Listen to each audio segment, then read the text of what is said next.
Hello mga kol, welcome back na naman dito sa ating YouTube channel. For today's video mga kol, meron na naman tayong ipakita na unit DE64B 4x2 automatic transmission nakaka-15 set. Yung presyo nito is nasa 251,000. So before tayo magpatuloy sa ating vlog, flex muna natin yung ginagamit natin na oil. So ito yung ginagamit natin na oil mga kol. So makita natin yan sa previous vlog natin kung gaano kaganda yung ating prime lube lubricants. So ito yung fully synthetic natin, Spark 1 fully synthetic 5W30 EPI SN CF4. So yan yung ano natin, yung kaganahan nito is no anti-freeze additive siya mga kol. So makita din natin dito, meron din tayong prime lubes na 88 Dexton 3 para sa mga automatic transmission natin. Then dito meron din tayong gasoline saver na 20W50. Tapos meron pa tayong 10W40. Tapos meron din tayong diesel max for diesel engine. So yan yung mga oil natin para sa ating mga unit sasakyan. So ginagamit namin to sa mga drag racing na sasakyan. So soon sama tayo sa mga ganyang event. So pakita natin kung gaano kaganda yung ating oil. So ito yung gamit natin, multi-grid Spark 1 fully synthetic 5W30. Tapos Spark 1 semi-synthetic 10W40. So patuloy na tayo sa ating minivan para hindi tayo mabitin. Ayan, so yung kulay ng ating unit is color blue. So D64B headlight, meron tayong steel bumper. So yan yung design na napili ng ating client. Fully tinted.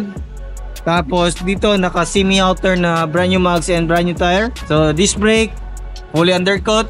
Ayan, auto fold yung side mirror natin. Tapos kompleto tayo sa rain visor.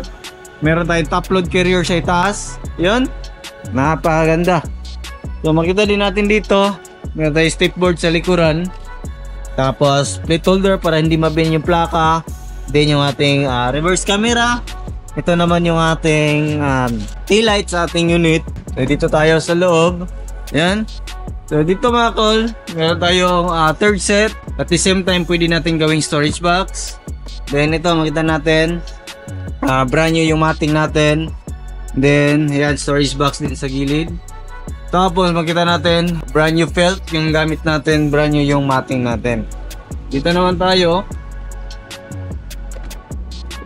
Yan, makita natin dito brand new yung ating upuan. So ito yung design na napili ng ating client. Brand new yung mating natin dito. Naka plastic cover, jack riser natin. Then dito yung ating tie range. Ayan, nakalimutan naman yung ating tie range. Ito naman yung ating jack. So palagayan natin yan mamaya. So mga non-turbo variant pa call is yung ating sliding door is manual riser. So meron tayong lagayan dito, meron din dito. Meron tayong cup holder. Then yan, ito yung power window natin. So power window harap lang. Tapos yan, retractable. So wala siyang auto fold. So retract lang ng mirror yung meron dito. So captain set, meron siyang headrest, armrest, yan. Tapos nakita natin dito, yung dashboard natin is back to original yung kulay natin. Yan, ito yung steering wheel natin. Aircon switch, yan. Din dito yung ating hazard switch natin. So makita natin dito, parking brake pedal. Brake pedal yung ating accelerator pedal. So check naman natin yung makina natin. Yan. So yung makina natin, yung makina natin is K6A engine, 660cc, 49 horsepower, non-turbo. So 3-speed automatic transmission to mga kol. Dito yung ating ignition coil at saka spark plug. Ito yung ating injector, isa, dalawa, tatlo. PCV valve. Dito tayo mag-refill ng ating engine oil. Yung gamit natin yung ating prime lube. Tapos dito yung ating oxygen sensor, dalawa. Then ito naman yung ating EPF gauge. So silipin natin sa kabilang side. Ayan. So kita natin. So yun o. Tapos dito sa kabila. So dito yung ating gas tank opener. Dito makita natin yung ating chassis number. Then ito naman yung ating throttle body. Throttle body natin mga kol is latest na din. Ito yung ating alternator, then ito yung ating aircon compressor, main fuse box, then yung ating air filter housing, then ito yung ating ECU. So yan yung mga nandyan mga kol dito. Kita natin is naka 7 inches stereo, tapos back to original yung kulay na dashboard. Yan, dito naman tayo sa hood natin. Ano yung mga makikita natin dito.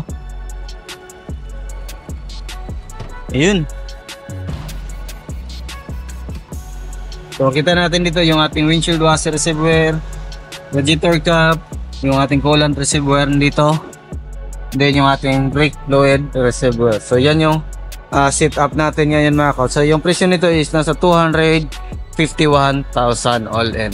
So yan lang siguro yung ating vlog for today. Maraming salamat sa iyong patuloy na pagsubaybay sa bago lang sa ating channel. Don't forget to like, share, and subscribe, and click na rin yung notification bell para updated kayo sa mga next video uploads kagaya ito.